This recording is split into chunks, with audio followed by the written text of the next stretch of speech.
Oh, assalamualaikum warahmatullahi wabarakatuh. Bolo-bolo Digifarm Channel. Lama ya kita nggak bikin video. Berapa minggu sudah nggak bikin video. Ini saya coba lagi membuat video lagi. Ini tentang penyakit snot ya. Penyakit snot. Ini kebetulan ayam saya ini terkena snot. Jadi ini ya snot itu kayak gini, matanya bengkak ini, coba lihat. Nah ini matanya bengkak gini, matanya bengkak ini, nah, ini. Nah, ini matanya bengkak ini, nah, ini. Nah, coba lihat nih. Nah, ini kayak sutup ini kayak bengkak gini ya, dan cengkernya ini aja kayak gimana ini, hitam kayak gini.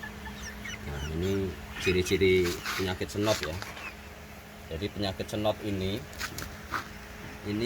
penyebab utamanya itu karena lingkungan ya, yang jelas itu karena faktor lingkungan, karena sirkulasi udara yang tidak bagus dan ruangan itu terlalu lembab, jadi berpengaruh ke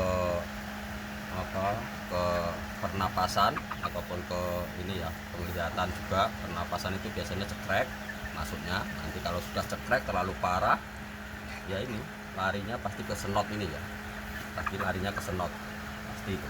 Jadi untuk penanganan pertama masalah snot ataupun ini cekrek ini ya, cekrek ini kalau sudah parah ini larinya ke snot ini, matanya sudah mulai bengkak ini penanganan pertama itu yang harus dilakukan peternak ya. Pertama, peternak pemula itu harus segera dipisahkan ya, ayam sakit ini harus segera dipisahkan karena penyakit ini, snot ini mudah sekali menular. Jadi secepatnya harus dipisahkan dari yang lain. Nanti kasihan yang lain itu kalau nggak segera, ini yang sakit nggak segera dipisahkan, itu akan ke merembet atau ke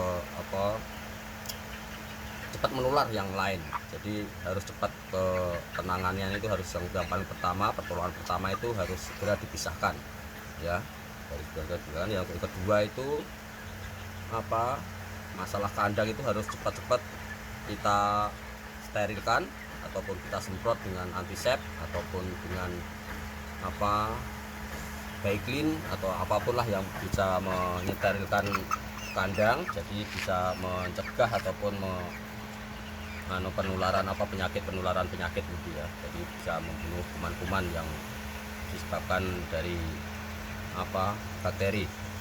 Jadi itu ya teman-teman. Jadi untuk masalah snot ini nggak usah perlu khawatir, tapi dia perlu waspada juga bagi peternak-peternak ya ini, karena snot ini kematiannya memang nggak terlalu tinggi, beda dengan penyakit-penyakit yang disebabkan oleh virus kayak AI ataupun kumburu atau apa. Ini kalau snot ataupun cekrek itu ya paling cuma 3% dari populasi ya, jadi nggak begitu khawatir. Tapi juga kita harus waspada juga masalahnya.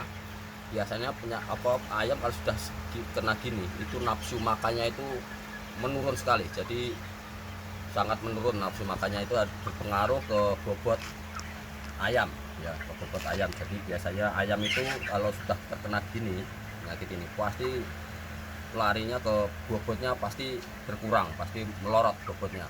Paling minimal itu jalan di tempat ya, nggak bisa, bobotnya susah untuk menaikkan itu karena nafsu makannya hilang sama sekali, nggak mau makan, nggak mau ini, cuma istilahnya tidur ketukruk itu aja ya. Jadi susah untuk menaikkan berat badan ayam ini kan sudah terkena penyakit ini. Jadi waspada untuk rekan-rekan peternak semua, bolo-bolo Digifarm Channel. Jadi ini ya ilmu sedikit dari saya, mudah-mudahan bermanfaat.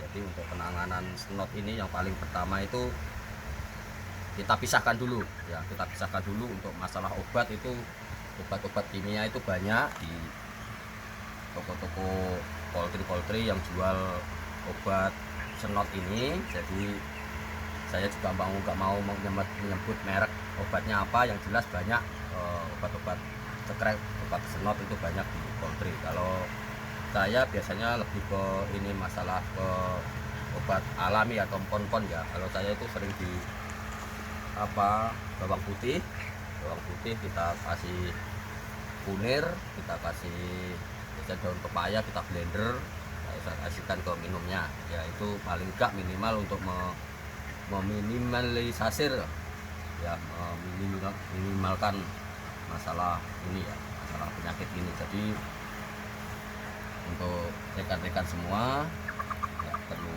sebenarnya ya nggak perlu khawatir atau nggak perlu was-was juga, tapi juga harus waspada untuk penyakit ini, karena ini biarpun kematian dikit, tapi masalahnya kalau sudah